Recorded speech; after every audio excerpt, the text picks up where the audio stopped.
Hello and welcome to all of you on our YouTube channel Kalyani education. आज के इस video में हम पुलिस कांस्टेबल रिक्वायरमेंट टेस्ट 2017 के पेपर को जो सॉल्व करेंगे वो रहेगा 12 सितंबर 2017 का और ये 9 बजे की शिफ्ट में हुआ था। इसमें हम सारे जीके क्वेश्चंस को कवर अप करने वाले हैं विद एक्सप्लेनेशन। चलिए शुरू करते हैं। पहला प्रश्न है, भारत में सबसे बड़ा मरुस्थल डैश प्रदेश में स्थित है। Largest desert in India is in. तो ये राजस्थान में। भारतीय थार मरुस्थल राजस्थान में अरावली पर्वतमाला के पश्चिम में अवस्थित उष्णगर्भ मरुस्थल है। थार मरुस्थल में वार्षिक वर्षा 25 सेंटीमीटर से भी कम होती है, इसलिए यहाँ शुष्क जलवायु व नाम मात्र की प्राकृतिक वनस्पति पाई जाती है। क्योंकि पानी नहीं है, जलवायु नहीं है, तो वनस्पति उग नहीं सकती हैं। इन्हीं विशेषताओं के कारण ही इसे मरुस्थली के नाम से भी जाना जाता है। यह विश्व का सर्वाधिक जनसंख्या घनत्व वाला मरुस्थल है। अगला प्रश्न है, river that makes a boundary between Madhya Pradesh and Uttar Pradesh is.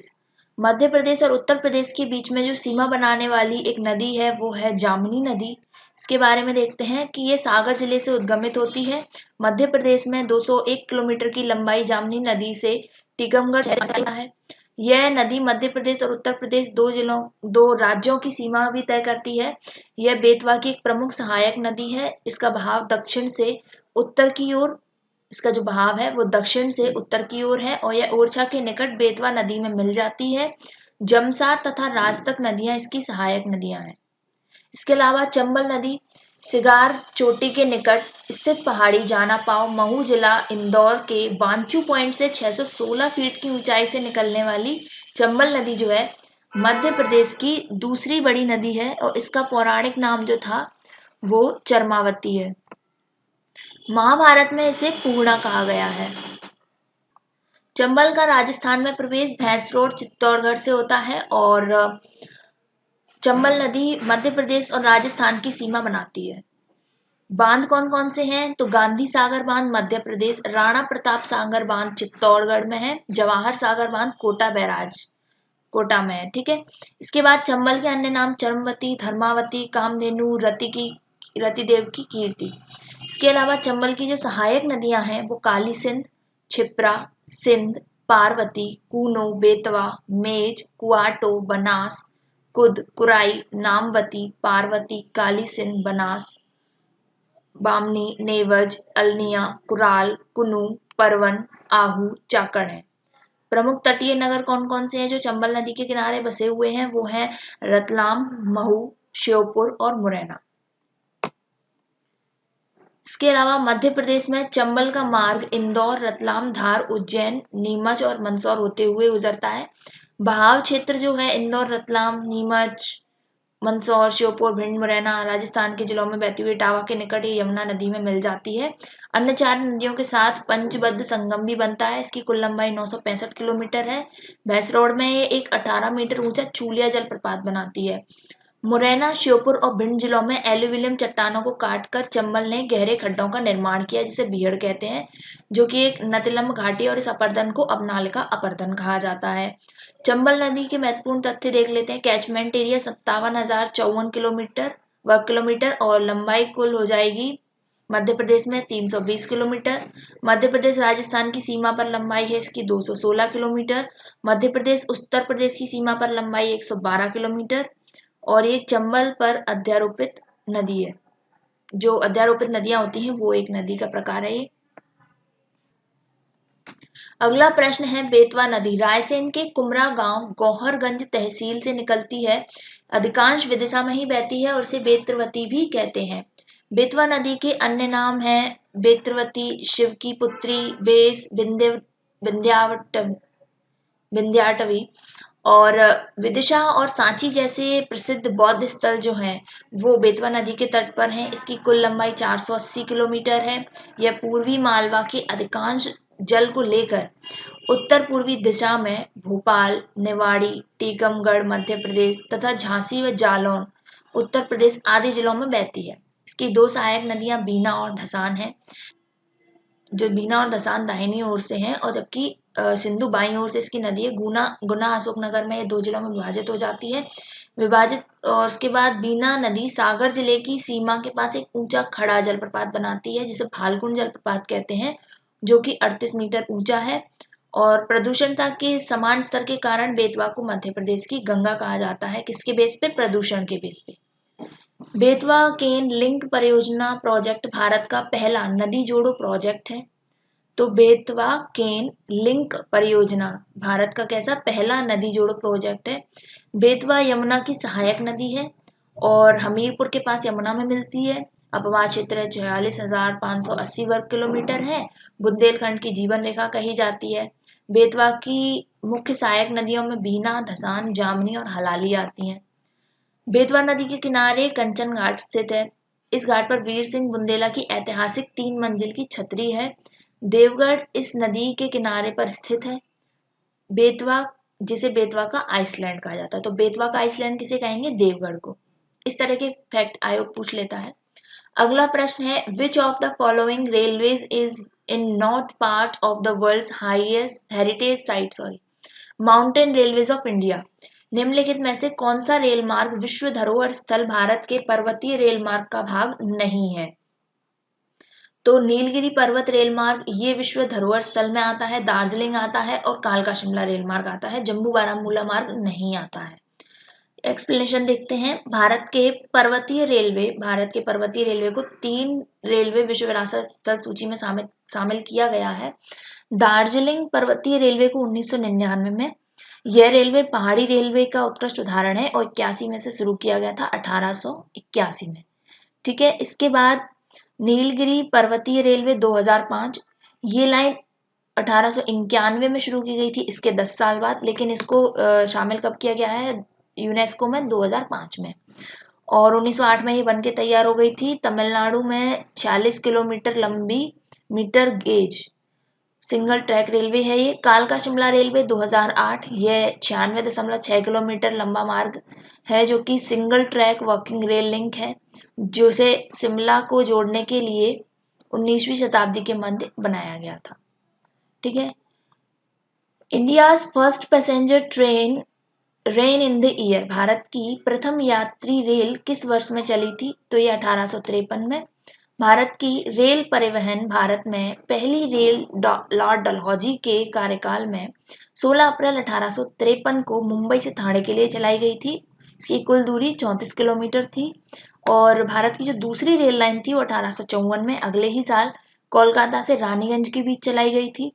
Bharat में पहली विद्युतीकृत रेल लाइन लॉर्ड रीडिंग के समय में 1925 में मुंबई से कुर्ला के बीच चलाई गई थी। इस विद्युतीय रेल लाइन पर चलने वाले इंजन का नाम डेक्कन क्वीन था। अगला इसी से संबंधित थोड़ा एक्सप्लेनेशन है। भारतीय रेलवे एशिया की सबसे बड़ी और विश्व की तीसरी सबसे बड़ी रेल प्रणाली है, लेकिन लंबाई के मामले में यह चौथे स्थान पर है। तो प्रणालियों के मामले में यूएस, रूस के बाद भारत का नंबर आता है, जबकि लंबाई के मामले में यूएस, फिर चीन, फिर रूस और फिर भारत का नंबर आता है। अगला प्रश्न है, भारतीय रेलवे, इसी का एक्सप्लेनेशन है कि भारतीय रेलवे जोन और उसके मुख्यालय। तो भारत को क्या 17 रेल जोनों में बांटा गया है। पहला उत्तरी रेलवे जिसका मुख्यालय दिल्ली में है, उत्तरी मध्य रेलवे का प्रयागराज में है, उत्तर पश्चिम रेलवे जो है उसका जयपुर में है, उत्तर पूर्वी रेलवे का गोरखपुर में, उत्तर पूर्वी सीमांत रेलवे का मालेगांव गुवाहाटी, पूर्वी रेलवे का कोलकाता, पूर्वी मध्य रेलवे का हाजीपुर बिहार, पूर्वी तटीय रेलवे का कहाँ है? भुवनेश्वर।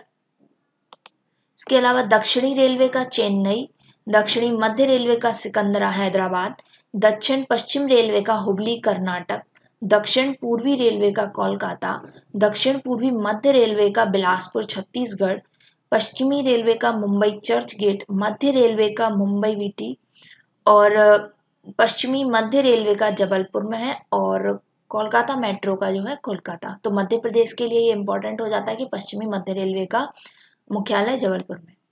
मुंबई वीटी भारत का पहला रेलवे जोन है जो कि 1951 में स्थापित किया गया था। कोलकाता को में जो 3 रेल जोन है, पूर्वी रेल जोन और दक्षिण पूर्वी रेल जोन और कोलकाता मेट्रो। इसके बाद मुंबई में 2 है, पश्चिमी और मध्य रेलवे। कोंकण रेलवे परियोजना जो 1990 में स्टार्ट हुई थी और इसके अंतर्गत पश्चिमी तटीय क्षेत्रों को जोड़ने के लिए महाराष्ट्र के रोहा से केरल के मंगलोर तक रेल मार्ग बिछाया गया है। ये रेल मार्ग महाराष्ट्र में एक पर्वतीय रेल सुरंग जिसे कारबुडे रेल सुरंग से कहा जाता है, इससे होकर गुजरती है और भारत की दूसरी सबसे लंबी रेल सुरंग है। भारत की सबसे लंबी रेल सुरंग कौन सी है? पीर पंजाल रेल सुरंग। और कोंकण रेलवे परियोजना का मुख्यालय मुंबई नवी में है।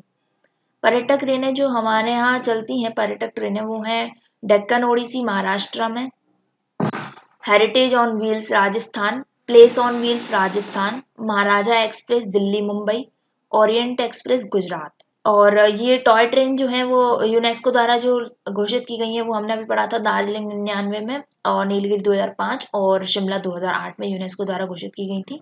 इसके अलावा एकवर्थ कमेटी की रिपोर्ट के अनुसार 1924 में रेल बजट को आम बजट से अलग किया गया था।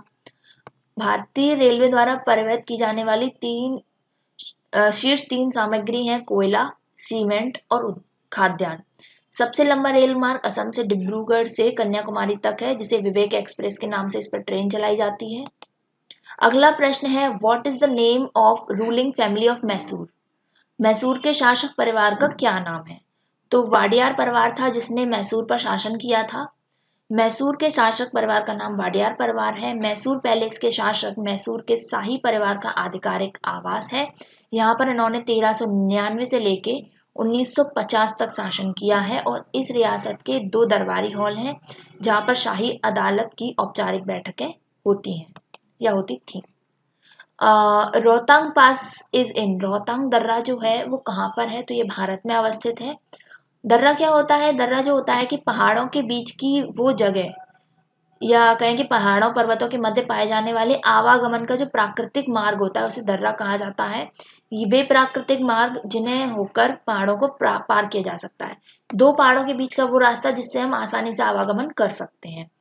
मुख्यतः भारत के 7 राज्यों, 1 केंद्र शासित प्रदेश में दर्रे कुछ इस प्रकार हैं कि यहाँ पर देखिए जम्मू कश्मीर में बनिहाल दर्रा, यहाँ फिर जोजिला दर्रा, पीर पंजाल, बुर्जिला, काराकोरम, ये जम्मू कश्मीर में हो जाते हैं। इसके बाद हिमाचल प्रदेश में जो है बारालाचा, शिवकीला और रोहतांग। इसके बाद उत्तराखंड में नीति, माना और लिपुलेख। इसके बाद सिक्किम में नाथुला और जैलेपला। अरुणाचल प्रदेश में बोमडिला, यांग्याप, दिफू और ये आपका मणिपुर में तुजू। इसके अलावा महाराष्ट्र में थालघाट, भोरघाट, केरल में पालघाट और शेनकोट्टा। ठीक है। हिमाचल प्रदेश, यहाँ पर 3 महत्वपूर्ण दर्रे हैं। कौन कौन से? बारालाचा, समुद्र तल से ऊंचाई 4843 मीटर, जॉस्कर पर्वत श्रेणी में अवस्थित है, मंडी और लेह को ये जोड़ता है। अगला है शिवकीला दर्रा। शिवकीला दर्रा समुद्र तल से 4300 मीटर की ऊंचाई पर जॉस्कर श्रेणी में अवस्थित है। शिमला को तिब्बत से जोड़ता है ये, और सतलुज नदी भारत में इसी के द्वारा प्रवेश करती है। अगला है रोहतांग दर्रा, हिमाचल की पीर पंजाल श्रेणी में है और इसकी समुद्र तल से ऊंचाई 4620 मीटर। ये मनाली और लेह को जोड़ता है। तो मनाली और लेह को जोड़ता है रोहतांग, वहीं शिमला को तिब्बत से जोड़ता है शिवकीला और लेह को, मंडी को लेह से जोड़ता है बारालाचा। ठीक है। अगला प्रश्न है, government of India has appointed dash as the new vice chairman of NITI Aayog. Bharat सरकार के डैश को नीति आयोग का अध्यक्ष चुना गया है, तो राजीव कुमार को चुना गया है। नीति आयोग के वर्तमान अध्यक्ष हैं श्री नरेंद्र मोदी, वर्तमान उपाध्यक्ष हैं राजीव कुमार, वर्तमान सीईओ हैं अमिताभ कांत और पूर्णकालिक सदस्य हैं रमेश चंद, वीके सारस्वत, विवेक देवरॉय और वीके पॉल। नीति आयोग से संबंधित कुछ तथ्य। 1 जनवरी 2015 को गठित की गई नई संस्थान है जिसे योजना आयोग के स्थान पर बनाया गया था और योजना आयोग के स्थान पर नई संस्था लाने की घोषणा प्रधानमंत्री नरेंद्र मोदी ने 15 अगस्त 2014 को लाल किले के संबोधन में की थी। और नीति आयोग एक गैर संवैधानिक निकाय है, इसका वर्णन संविधान में नहीं है, जो कि भारत सरकार की थिंक टैंक यानी योजनाओं पर विचार करना। नीति आयोग का पूर्ण रूप राष्ट्रीय भारत परिवर्तन संस्थान, नीति का फुल फॉर्म है national institution for transforming India. NITI Aayog का मुख्यालय दिल्ली में है। नीति आयोग योजना आयोग की तरह वित्तीय आवंटन नहीं करता है और नीति आयोग का प्राथमिक कार्य क्या है कि सामाजिक और आर्थिक मुद्दों पर सरकार को सलाह देना। ये एक सलाहकारी समिति है ताकि सरकार ऐसी योजनाओं का निर्माण करे जो लोगों के हित में हो। नीति आयोग के लिए 13 सूत्रीय उद्देश्य हैं और इसकी संरचना में अध्यक्ष होता है, उपाध्यक्ष होता है, सीईओ होता है, पूर्णकालिक सदस्य होते हैं, पदेन सदस्य होते हैं और शासी परिषद और विशेष आमंत्रित सदस्य भी शामिल होते हैं। नीति आयोग का अध्यक्ष प्रधानमंत्री होता है और नीति आयोग के अध्यक्ष अभी नरेंद्र मोदी हैं जो आयोग के प्रथम अध्यक्ष भी हैं। नीति आयोग के उपाध्यक्ष की नियुक्ति प्रधानमंत्री करते हैं और उपाध्यक्ष को कैबिनेट मंत्री का दर्जा प्राप्त। अगला इसमें है सीईओ भारत सरकार के सचिव स्तर का अधिकारी होगा जिसे निश्चित कार्यकाल के लिए प्रधानमंत्री द्वारा नियुक्त किया जाता है। और नीति आयोग के प्रथम उपाध्यक्ष जो थे वो अरविंद पनगड़िया थे और पहले सीईओ थे सिंधु श्री खुल्लर थे।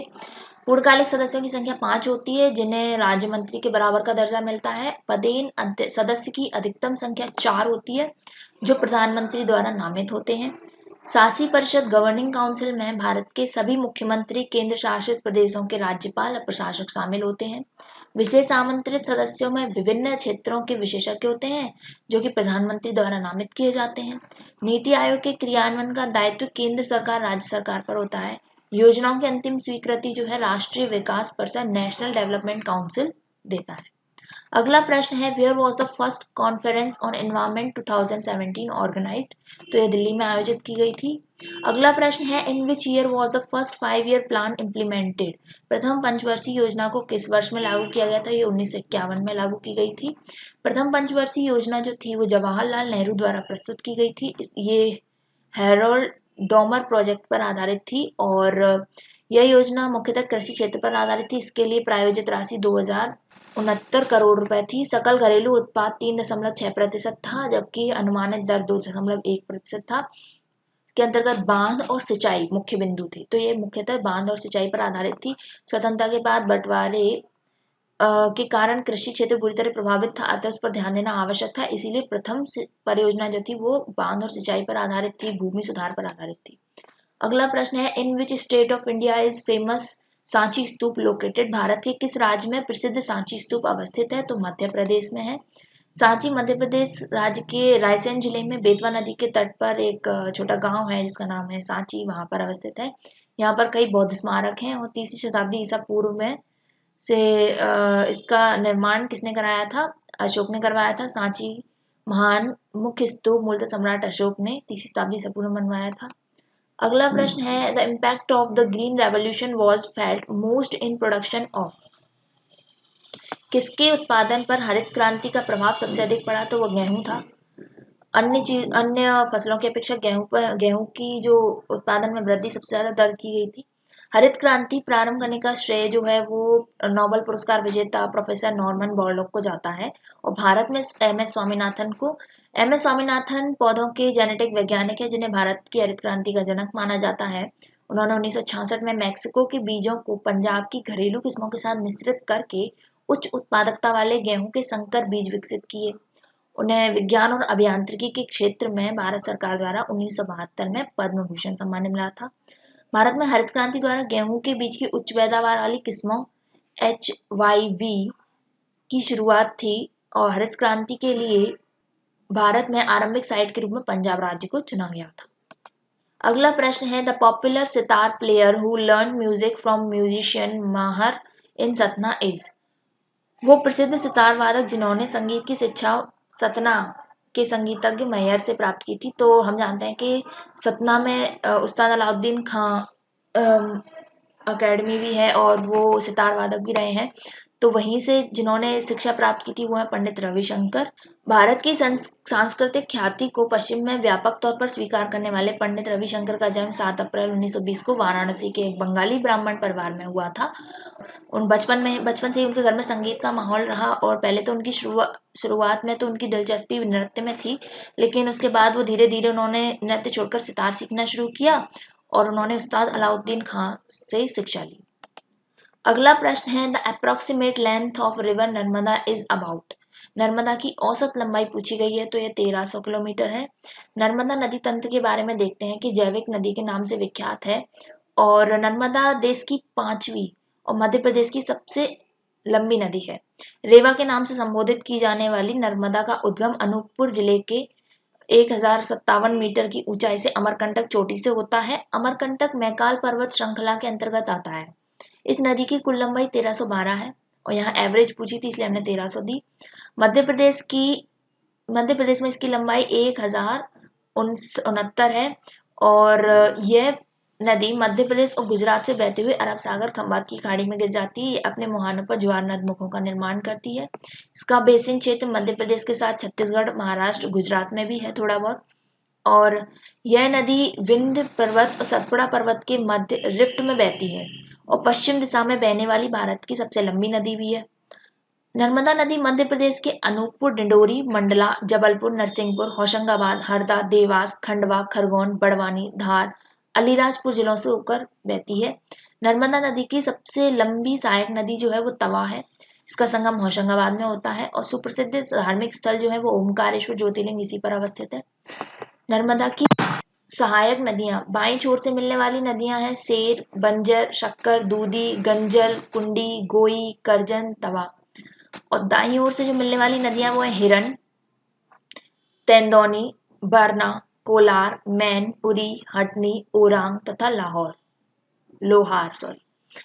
नर्मदा नदी पर स्थित प्रमुख बांध एवं परियोजनाएं जो हैं वो है सरदार सरोवर बांध राजपीपला गुजरात में, महेश्वर बांध खरगोन में है, इंदिरा सागर बांध खंडवा में है, ओमकारेश्वर बांध भी खंडवा में है, बरगी बांध जबलपुर में है जो कि नर्मदा पर अवस्थित है। नर्मदा के प्रमुख जलप्रपात कपिल धारा अनूपपुर में नर्मदा नदी के उद्गम स्थल पर ही है और ये 31 मीटर है ऊंचाई से है। और कपिल धारा सांख्य दर्शन के रचयिता सुप्रसिद्ध ऋषि कपिल के नाम पर रखा गया है।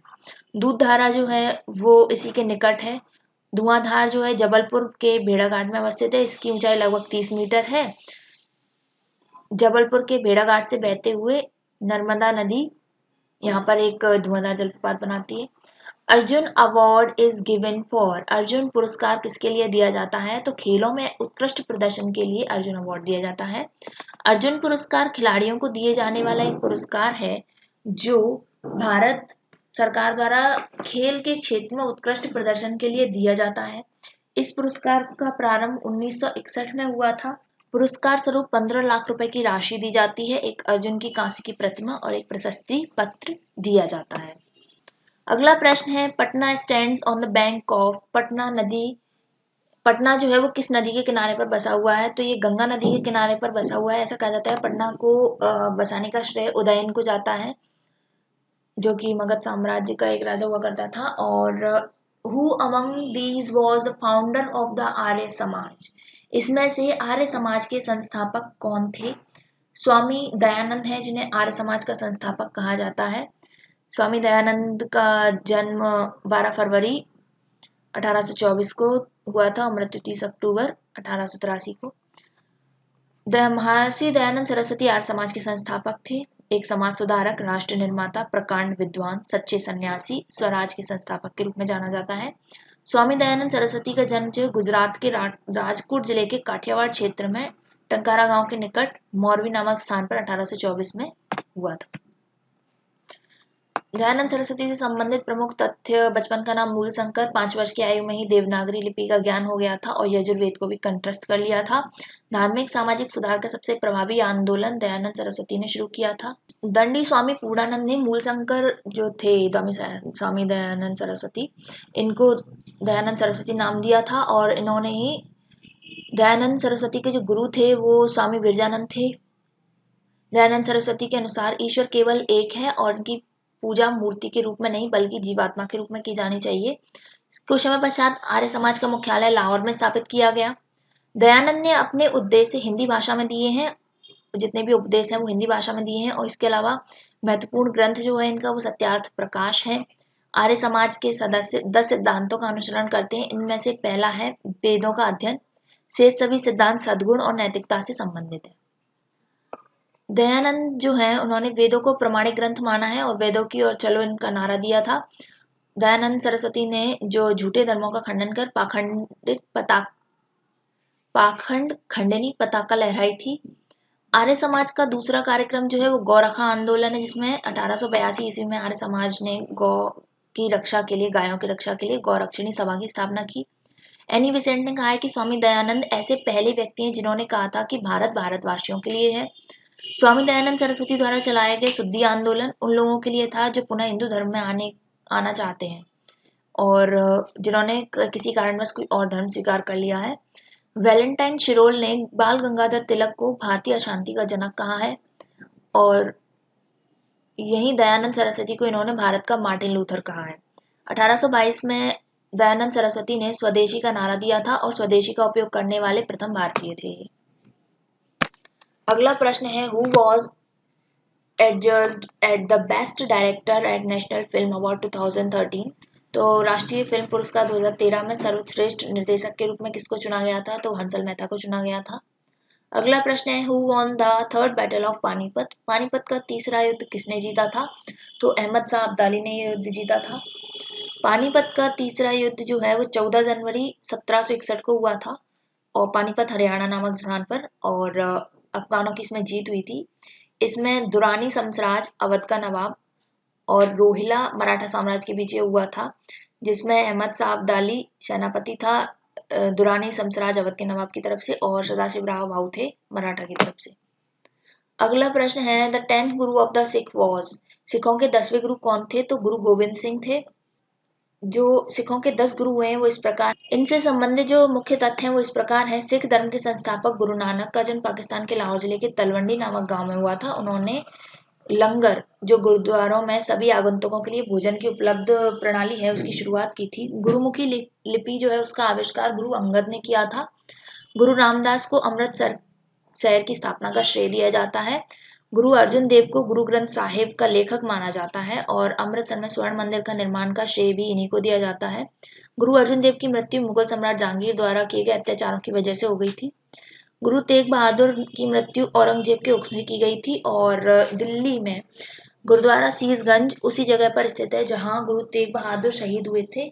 गुरु गोविंद सिंह सिख धर्म के अंतिम गुरु थे जिन्होंने खालसा पंथ की स्थापना की थी और इनके अनुसार सभी सिखों को कपाड़, कच्छा, केश, कड़ा और कंघा रखना अनिवार्य है। गुरु गोविंद सिंह का जन्म पटना बिहार में हुआ था। उत्तराधिकार के क्रम में 10 गुरु, गुरु नानक, अंगद, अमरदास, फिर उसके बाद रामदास, अर्जुन, फिर हरगोविंद, हरराय, हरकिशन, तेग बहादुर और गुरु गोविंद सिंह है। अगला प्रश्न है, among the following the leader most closely associated with the Sarvodaya movement. निम्नलिखित में से कौन से नेता से सर्वोदय आंदोलन से सबसे निकटता रखते थे? तो सर्वोदय आंदोलन गांधी जी की विचारधारा पर आधारित था, जिसको विनोबा भावे ने शुरू किया था। इसमें मुख्य भूमिका जयप्रकाश नारायण जी की रही थी। सर्वोदय आंदोलन का अर्थ होता है सभी का कल्याण। सर्वोदय आंदोलन वह आंदोलन है जिसका लक्ष्य ग्रामीण पुनर्निर्माण, शांतिपूर्ण और सहकारी कार्यक्रमों में ग्रामीण भारत के लोगों को ऊपर उठाना है। सर्वोदय सह अस्तित्व और पारस्परिक प्रेम पर जोर देता है। यह अवधारणा भारत सबसे पहले महात्मा गांधी द्वारा अपनाई गई एक व्यापक सामाजिक, आर्थिक, राजनीतिक और आध्यात्मिक दर्शन से जुड़ी हुई थी। सर्वोदय श्रमिकों ने 1950 से 1960 के दौरान लोकप्रिय स्व संगठन को प्रोत्साहन करने के उद्देश्य से परियोजनाएं शुरू की, जिसमें भूदान और ग्रामदान आंदोलन शुरू था, क्योंकि बंटवारे के बाद भारत में कृषि की और भूमि की जो स्थिति वो बहुत दयनीय हो गई थी। इसके बाद विनोबा भावे, जयप्रकाश नारायण के दर्शन के अनुसार सर्वोदय समाज जबरदस्त केंद्रीकृत प्राधिकारी से मुक्त होगा और सत्य और अहिंसा सर्वोदय समाज के 2 मौलिक सिद्धांत रहे। अगला प्रश्न है, an astronaut is standing on the moon, he thrown a ball upward, the ball bound. एक अंतरिक्ष यात्री चंद्रमा पर खड़ा है और ऊपर की ओर गेंद फेंकता है, तो गेंद क्या होगी? चंद्रमा पर उछलती रहेगी या ऊपर जाएगी और फिर चंद्रमा की सतह पर वापस आ जाएगी, अंतरिक्ष में गिर जाएगी, या ऊपर ही चली जाएगी, कभी नीचे नहीं आएगी? तो ये ऊपर जाने के बाद वापस से आ जाएगी, क्योंकि चंद्रमा पर ग्रेविटेशनल फोर्स जो है वो वर्क करता है। अगला प्रश्न है, name the watery fluid in which of the blood cell float। उस तरल का नाम बताइए जिसमें रक्त कोशिकाएं तैरती रहती हैं। तो होता है प्लाज्मा, जिसको बोलते हैं जीव द्रव्य, इसको प्रोटोप्लाज्म बोलते हैं। कोशिका झिल्ली के अंदर संपूर्ण पदार्थों को जीव द्रव्य कहते हैं और सभी कोशिकाओं में यह पाया जाता है। यह रवेदार जेली नुमा होता है, अर्ध तरल होता है, पारदर्शी और थोड़ा चिपचिपा रहता है। इसकी संरचना जल और कार्बनिक तथा अर्धकार्बनिक ठोसों के पदार्थों से होती है। इनमें अनेक संरचनाएं होती हैं। प्रकाश सूक्ष्मदर्शी में सभी कोशिकाओं को स्पष्ट रूप से नहीं देखा जा सकता। इन संरचनाओं को स्पष्ट देखने के लिए इलेक्ट्रॉन सूक्ष्मदर्शी की आवश्यकता पड़ती है। अगला प्रश्न है, identify the airborne disease from the following. निम्न में से वायु जनित रोग कौन से हैं? तो यहाँ पर जो जुकाम और तपेदिक है, टीबी, ट्यूबरक्लोसिस, ये जो रोग हैं ये वायु संक्रमण जनित रोग हैं। संक्रामक रोग जो किसी ना किसी रोगजनित कारकों, रोगाणुओं जैसे प्रोटोजोआ, कवक, जीवाणु, वायरस, इनके कारण जो रोग फैलते हैं उन्हें संक्रामक रोग कहा जाता है। एक शरीर से अन्य के शरीर में फैलने की क्षमता होती है। इसमें मलेरिया, टाइफाइड, चेचक, इन्फ्लुएंजा ये सब इसी में आते हैं। अभी कोरोना भी इसी में आ रहा है। अगला प्रश्न है, the surest test of magnetism is. चुंबकत्व का पक्का परीक्षण क्या है? तो प्रतिकर्षण को माना जाता है। चुंबक एक वस्तु है जिसमें चुंबकीय क्षेत्र होता है। चुंबक अन्य वस्तुओं को आकर्षित या प्रतिकर्षित करता है। चुंबक में एक ध्रुव या चुंबकीय सामग्री की तरह आकर्षित होते हैं और विपरीत ध्रुव जो होते हैं वो प्रतिकर्षित होते हैं। ध्रुवों पर किसी भी बार चुंबकीय क्षेत्र की ताकत सबसे अधिक होती है और चुंबकीय क्षेत्र शक्ति को आकृति में दिखाया गया है जैसा आप देख पा रहे हैं। इसके बाद आकर्षण चुंबकत्व का एक परीक्षण है। यह चुंबकों का निश्चित परीक्षण नहीं है। प्रतिकर्षण जो है चुंबक के दो समान ध्रुवों के बीच होता है, जबकि आकर्षण चुंबक के विपरीत ध्रुवों के बीच होता है और एक चुंबक और चुंबकीय सामग्री के बीच भी होता है। तो प्रतिकर्षण चुंबकत्व की सुनिश्चित परीक्षा है। अगला प्रश्न है, which particular area of the eye contains no sensory cells. आंख के किस विशेष क्षेत्र में कोई संवेदी कोशिका नहीं होती है? तो ब्लाइंड स्पॉट जिसे अंध स्थल कहा जाता है, आंख के भीतरी पर्दे पर वो बिंदु होता है जहां पर किसी कारण से प्रकाश या बाहरी वस्तु का प्रतिबिंब नहीं पहुंचता है। इसीलिए ब्लाइंड स्पॉट ऐसी जगह है जहां पर कोई संवेदी कोशिका नहीं है। अगला प्रश्न है, the network of drainage pipe to carry out waste water is called. अपशिष्ट जल को निकालने के लिए ड्रेनेज पाइप के नेटवर्क को क्या कहा जाता है? तो सीवर प्रणाली कहा जाता है। अगला प्रश्न है, reproductive function in human are initiated by. मनुष्यों में प्रजनन कार्य किसके द्वारा आरंभ किए जाते हैं? तो हार्मोन की वजह से होता है ऐसा। हमारे शरीर के जो महत्वपूर्ण हार्मोन है वो है थायराइड हार्मोन, जो कि मूल रूप से दो हार्मोन है, ट्राइथायोनिन और थायरोक्सिन छोड़ते हैं और चयापचय की क्रियाओं में मदद करता है। ये हार्मोन वजन को नियंत्रित करता है। ऊर्जा स्तर, आंतरिक शरीर तापमान, त्वचा, बाल आदि का निर्धारण भी इसी के द्वारा किया जाता है। इंसुलिन जो है वो अग्नाशय से निकलता है, पैनक्रियास से, और पेट के पीछे उदर गुहा में स्थित एक पत्ती जैसी ग्रंथि रहती है जिसे अग्नाशय कहा जाता है। ये शरीर को ऊर्जा देती है। कार्बोहाइड्रेट से ग्लूकोज या चीनी का उपयोग करके भविष्य के उपयोग के लिए ग्लूकोज का स्टोर करती है। यह ब्लड शुगर लेवल को बहुत अधिक यानी हाइपरग्लाइसीमिया से या बहुत कम हाइपोग्लाइसीमिया से बचाने में भी मदद करती है। एस्ट्रोजन ये जो है अंडाशय द्वारा जारी किया जाने वाला महिला सेक्स हार्मोन है और यह प्रजनन, मासिक धर्म, रजोवृत्ति के लिए जिम्मेदार होता है। महिलाओं के शरीर में एस्ट्रोजन की अधिकता से स्तन कैंसर, गर्भाशय कैंसर, अवसाद, मनोदशा आदि का खतरा बढ़ जाता है। यदि महिला के शरीर में एस्ट्रोजन का स्तर कम है तो उन्हें मुहासे, त्वचा के घाव, त्वचा के पतले होने और बाल झड़ने की शिकायतें हो जाती हैं। अगला है प्रोजेस्टेरोन हार्मोन। ये एक अंडाशय में प्रोजेस्टेरोन हार्मोन का उत्पादन होता है और नाल जब एक गर्भवती महिला हो जाती है तब अधिवृक्क ग्रंथियों से इसका रिसाव होता है। ये विभिन्न कार्यों को उत्तेजित नियंत्रित करता है। गर्भावस्था को बनाए रखने में महत्वपूर्ण भूमिका निभाता है। शरीर में गर्भाधान के लिए तैयार करने में मदद करता है। गर्भावस्था और मासिक चक्र को नियंत्रित करता है। अगला है प्रोलैक्टिन। यह हार्मोन लैक्टेशन के लिए बच्चे के जन्म के बाद पिट्यूटरी ग्लैंड द्वारा जारी किया जाता है, जो महिलाओं को स्तनपान कराने में सक्षम बनाता है। गर्भावस्था के दौरान प्रोलैक्टिन हार्मोन का स्तर बढ़ जाता है, यानी कूप उत्तेजक हार्मोन और गोनाडोट्रोपिक रिलीज करने वाले हार्मोन को रोककर प्रजनन क्षमता में भी महत्वपूर्ण भूमिका निभाता है। टेस्टोस्टेरोन जो है एक पुरुष सेक्स हार्मोन है। यह प्रकृति द्वारा एक एनाबॉलिक स्टेरॉयड है। शरीर की मांसपेशियों के निर्माण में मदद करता है और पुरुष प्रजनन ऊतक के विकास में महत्वपूर्ण भूमिका निभाता है, जो कि वृषण और प्रोटेस्ट है। अगला है सेरोटोनिन। मूड बूस्टिंग हार्मोन है, फील गुड केमिकल के रूप में भी जाना जाता है। याददाश्त और नींद को नियंत्रित करने, पाचन मनोदशा को नियंत्रित करने, मांसपेशियों के कार्यों से आदि से जुड़ा हुआ है। सेरोटोनिन का निम्न स्तर से अवसाद, माइग्रेन, वजन बढ़ना, अनिद्रा आना, कार्बोहाइड्रेट की लालसा, इस तरह के चीज़ें हमारे शरीर में होने लगती हैं। अगला है कार्टिसोल, जो कि अधिवृक्क ग्रंथियों द्वारा यानी कि किडनी द्वारा रिसाव होता है और ये स्वस्थ और ऊर्जावान रहने में मदद करता है और मुख्य भूमिका शारीरिक और मनोवैज्ञानिक तनाव को नियंत्रित करना। खतरे की स्थिति में हृदय गति, रक्तचाप, श्वसन आदि को बढ़ा देता है। तनावपूर्ण समय में शरीर कार्टिसोल को इस स्थिति से निपटने के लिए गुप्त रखता है। कार्टिसोल जो है उच्च स्तर लगातार अल्सर हो जाते हैं। अगर ज़्यादा मात्रा में सीक्रेट होता है तो उच्च रक्तचाप हो जाता है, कोलेस्ट्रॉल बढ़ जाता है और क्रॉनिक थकान सिंड्रोम के लिए भी यही जिम्मेदार है। एड्रेनालाइन जो है वो किडनी से निकल के मज्जा से निकलता है और तंत्रिका तंत्र के कुछ न्यूरॉन्स में भी स्रावित होता है। एड्रेनालाइन आपातकालीन हार्मोन के रूप में भी जाना जाता है। यह त्वरित प्रक्रिया शुरू कर देता है। अगर आप किसी समस्या में हैं तो उस समय एकदम से निकलेगा और आप कितना भी वजन इस उठा सकते हैं अगर इस हार्मोन का रिसाव हुआ है तो। तनावपूर्ण स्थिति के दौरान एड्रेनालाइन हार्मोन जल्दी से रक्त में निकलता है और प्रतिक्रिया तेजी से करता है। वृद्धि हार्मोन, ग्रोथ हार्मोन बोलते हैं इसको, सोमाटोट्रोपिन हार्मोन के रूप में भी जाना जाता है। इसमें 190 एमिनो एसिड्स वाले प्रोटीन हार्मोन है और इसके अलावा यह विकास, कोशिका प्रजनन, कोशिकाओं के पुनर्जनन, चयापचय आदि को बढ़ाने में महत्वपूर्ण विकास करता है। अगला प्रश्न है, earthing is provided in home to protect the homes from.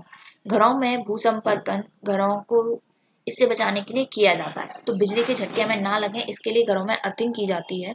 हमारे आसपास के घर में इलेक्ट्रिसिटी के इतने उपकरण होते हैं कि कभी ना कभी हम उनका उपयोग कर ही रहे होते हैं, इसलिए इलेक्ट्रिसिटी का उपयोग हमारे शरीर के संपर्क में होते हैं और इसीलिए जब कभी उपकरण में फॉल्ट होता है तब उपकरण की बॉडी में करंट आ जाता है।